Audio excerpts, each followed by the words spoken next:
தேவனுக்கே மகிமை உண்டாகட்டும். இந்த நாள்ல சபையாய் கூடி வந்திருக்கிறவங்க ஒவ்வொருத்தரையும் நான் இயேசு கிறிஸ்துவின் நாமத்தினால வாழ்த்துறேன். ஆண்டவர் உங்களை அதிகமாக ஆசீர்வதிப்பாரு. இந்த வார்த்தையை கேட்கிற அவங்க ஒவ்வொருத்தரையும் ஆண்டவர் ஆசீர்வதிப்பாரு. இதனால ஆண்டவர் உங்களுக்காக தந்த வேத வசனம் யோவான் 4ஆம் அதிகாரம் 8வது வசனம் உங்க மத்தியில வாசிக்கிறேன். அப்பொழுது சமரியா நாட்டாளாகிய ஒரு ஸ்திரீ தண்ணீர் மல்ல வந்தா. இயேசு அவளை நோக்கி தாகத்துக்கு தா என்றார்.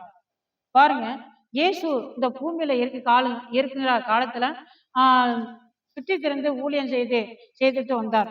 இந்த தண்ணீர் மல்ல வந்த ஒரு ஸ்திரீ அதாவது அவரோட வாழ்க்கை சரியில்லை. ஒரு விபசாரம் செய்யற ஒரு ஸ்திரீ.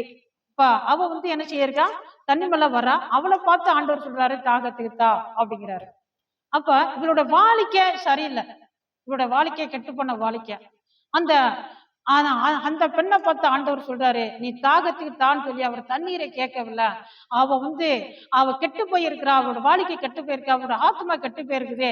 அவ எப்படியாவது தேர வேண்டும், அவ நல்லா வர வேண்டுங்கிற அந்த வாஞ்சையில அவ ரட்சிக்கப்படணுங்கிறதுனால அவ எப்படியாவது பிதாவின் ராஜ்யத்துல சேருங்கிற ஒரு தாகத்துல அவர் என்ன சொல்றாரு, நீ தாகத்துக்கு தான் சொல்லி ஆண்டவர் அவளை பார்த்து கேட்கிறாரு.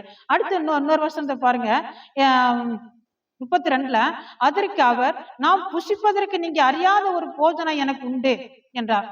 கொஞ்ச நேரத்துல இந்த ஸ்திரீ என்ன செய்யறா, இவர்கிட்ட பேசி முடிச்சுட்டா. இவளும் அவருக்கு அவளை சொல்ல வேண்டிய சில சுவிசேஷ வார்த்தைகளை சொல்றா. சொல்லிட்டு இதை கேட்டுட்டு என்ன செய்யறா, அந்த ஸ்திரீ தன்னுடைய ஊருக்கு புறப்பட்டு ஓடிவிட்டு கிராமத்துல போயிட்டு லாட்டு சொல்லி பாருங்க, நான் ஒருவரை சந்திச்சிருக்கிறேன், அவர் மேசியா தானே பாருங்க, அவர் தீர்க்கதரிசிங்கிறத பாருங்க அப்படின்னு சொல்லி எல்லாரும் திரட்டி கூட்டிட்டு வர்றா. அதுக்கு இடையில சீசர்கள், இவர் கூட இருந்த சீசர்கள் வெளியில போயிட்டாங்க. சாப்பாடு ஏதாவது ஆயத்தம் பண்ணி எடுத்துட்டு வருவான், வாங்கிட்டு வருவோம்னு வெளியில போயிருக்காங்க. இப்ப இவருக்கு இங்க உட்கார்ந்துட்டாரு. சீசர் போதகரே ரவி நீங்க சாப்பிடுங்க, போஜனம் பண்ணுங்க அப்படின்னா. அப்ப அவர் சொல்றாரு நீங்க அறியாத போஜனம் எனக்கு உண்டு அப்படின்னா. அப்ப எல்லாரும் நினைக்கிறாங்க யாராவது இங்க அவருக்கு போஜனம் கொண்டு கொடுத்திருப்பானோ அப்படின்னு யோசிக்கிறாங்க. நம்ம போயிட்டு இவ்வளவு தூரம் கஷ்டப்பட்டு போய் வாங்கிட்டு வந்திருக்கிறோம், அவர் நம்ம கிட்ட சாப்பிடாதபடி நீங்க அறியாத ஒரு போஜனம் இருக்குன்னு சொல்றாரு அப்படின்னு சொல்லி எல்லாரும் யோசிக்கிறாங்க. அப்ப அவர் என்ன சொல்றாரு, அடுத்து இன்னொரு வசனத்தை பாருங்க, இது 34. இயேசு அவர்களை நோக்கி நான் என்னை அனுப்பினவருடைய சித்தத்தின்படி செய்து அவருடைய கிரியைகளை முடிப்பதே என்னுடைய போஜனமாய் இருக்கிறது. அருமையான சகோதரன் சகோதரியில என்னை அனுப்பினவருடைய சித்தத்தை செய்யறது, அதை நிறைவேற்றதான் என்னோட போஜனம்னு ஏசப்பா சுற்றி திரிந்து வாழ்ந்தார் அந்த பூமியில. நீங்க பாருங்க, இன்னைக்கு அநேக பேர் இயேசுவை ஏற்றுக்கொண்டேங்கிறியா, ஞானஸ்தானம் எடுத்தவங்க எத்தனை பேரு என்ன கேட்டாக்கா இப்ப நிறைய பேர் கை உயர்த்துவேன், நான் ஞானஸ்தானம் எடுத்திருக்கிறேன் அப்படின்னு சொல்லி. திருவிருந்து எடுத்தவங்க எத்தனை பேர் சொன்னா கை உயர்த்துவீங்க. திருவிருந்து என்ன, ஆண்டோட ரத்தமும் சரீரமும் நமக்குள்ள போகுது. அப்ப ஏசப்பாவே நமக்குள்ள போயிட்டாரு. இப்ப உங்க ஒருத்தருக்குள்ள ஏசப்பா வந்திருக்கிறாரு, ஏசாப்போட ரத்தமும் சரீரமும் வந்திருக்கு. அப்ப நீங்க என்ன செய்யணும், இயேசுவாக மாறி இருக்கணும். இயேசுக்குள்ள என்ன தாகம் இருந்தது, என்ன பாரம் இருந்தது, ஒரு ஆத்மாவோட கட்டு பார்க்க கூடாது, எல்லாரும் ரட்சிக்கப்படணும், எல்லாரும் நல்லா இருக்கணும் ஒரு பசு தாகம் இருந்தது. ஆத்மாக்கள் ரட்சிக்கப்படுறதே அவரோட தாகமா இருந்தது.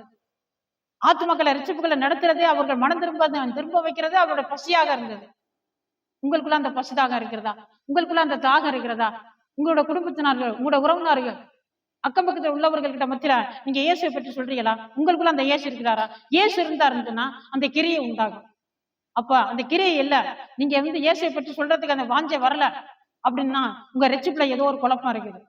நீங்க உங்களை சோதித்து பாருங்க, நீங்க மேலே ரட்சிக்கப்பட்டிருக்கிறீங்களா? இயேசு உங்களுக்குள்ள இருக்கிறாரா? அந்த ஜீவன், அந்த அப்பம் உங்களுக்குள்ள இருக்குதா? யோசித்து பாருங்க. அப்படி அந்த அவருக்குள்ள அப்படி இயேசு உங்களுக்குள்ள ஏற்பா இருந்ததுன்னா உங்களுக்கும் அவருடைய சுபாவங்கள், அவருடைய அந்த பாரம், அவருக்கு இருந்த அந்த பசி தாகம், ஆத்துமக்களை ரட்சிப்புகளை நடத்தணுங்கிறத, ஆண்டவரை பத்தி சொல்லணுங்கிறத, அவர் எப்படி பிதாவின் சித்தத்தை, பிதாவை பத்தி சொல்லி கொண்டிருந்தாரோ, ராஜ்யத்தை பத்தி சொல்லி கொண்டிருந்தாரோ, நீங்களும் அந்த செய்திகளை செய்யலன்னு சொன்னா அப்ப உங்க ரட்சிப்புல ஏதோ ஒரு குழப்படி இருக்குது. சோதிச்சு பாருங்க, எங்கே நீங்க எப்படி இருக்கிறீங்கிற சோதிச்சு பாருங்க, வேஸ்டா போயிரும். அருமையானவர்களே, அது நான் இயேசுவை போல நீங்களும் வாழ வேண்டும். இயேசுக்குள்ள இருந்த பசிதாக உங்களுக்குள்ள இருக்க வேண்டும். சரி, அடுத்து பாருங்க, நான் ஒரு உதாரணமா ஒரு வார்த்தை சொல்றேன்.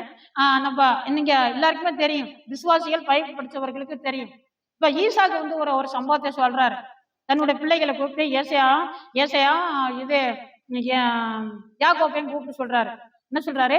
நான் வந்து மரணடையறதுக்கு முன்னால என்னோட ஆத்மா உங்களை ஆசீர்வதிக்கிறதுக்காக நீங்க என்ன செய்ய, என்னோட வாய்க்கு ருசியான இந்த ஆகாரத்தை தாங்க, எனக்கு சமைச்சு தாருங்க, வேட்டையாடி கொண்டுகிட்டு வந்து எனக்கு சமைச்சு தாருங்க சொல்றாரு. உடனே போறாங்க ரெண்டு ஒருத்தன் வேட்டைக்கு போயிட்டா, ஒருத்தர் வீட்டுல இருந்தே வேட்டையாடி என்ன செய்தான், யாக்கோப்பு சமையல் பண்ணி அப்பாவுக்கு ஏற்ற போல சமையல் பண்ணி சாப்பாடு கொடுத்துட்டான். ஆனா ஏசாதான் கொடுத்து ஆசீர்வாதம் பெற்றிருக்கேன், அவன் தான் மூத்தவன். ஆனா இளவன் என்ன செய்தான், அப்பா கேட்ட சாப்பாட்டை கொடுத்ததுனால அவர் சாப்பிட்டு சந்தோஷப்பட்டு அந்த அந்த மகனை வந்து இளையமனா மூத்த மகனான தெரியாம ஆசீர்வதித்தாரு. ஆசீர்வதித்ததுனால அவன் வந்து ஆசீர்வதிக்கப்பட்டவனாக இருந்தான். நீங்கள் கூட ஏசப்பா பசியாக இருக்கிறார், தாகமா இருக்காரு. எதுக்கு? நீங்க சாப்பாடு கொடுப்பீங்க, நீங்க தண்ணீர் கொடுப்பீங்க. நல்ல ஆத்துமக்க ரட்சிக்கப்படணும், அவரை பற்றி நீங்க அநேக இடைகளுக்கு சொல்லணும். ஆத்துமக்க கெட்டு பார்க்க கூடாது, நரகத்துல போயிடக்கூடாது. உங்களுடைய குடும்பத்தினர்கள் ஏதாவது வந்து செத்து போயிட்டாங்கன்னா, சொந்தக்காரங்க செத்து போயிட்டாங்கன்னா வந்து ஐயோ ஐயோன்னு அடிச்சுக்கிறியா, அழுகிறியா, அப்படியே கண்ணு சபந்து போயிருக்கு, அப்படியே ரத்தமா உழுகிறது போல இருக்குது, ஒட்டாத பாடுபடுறிய.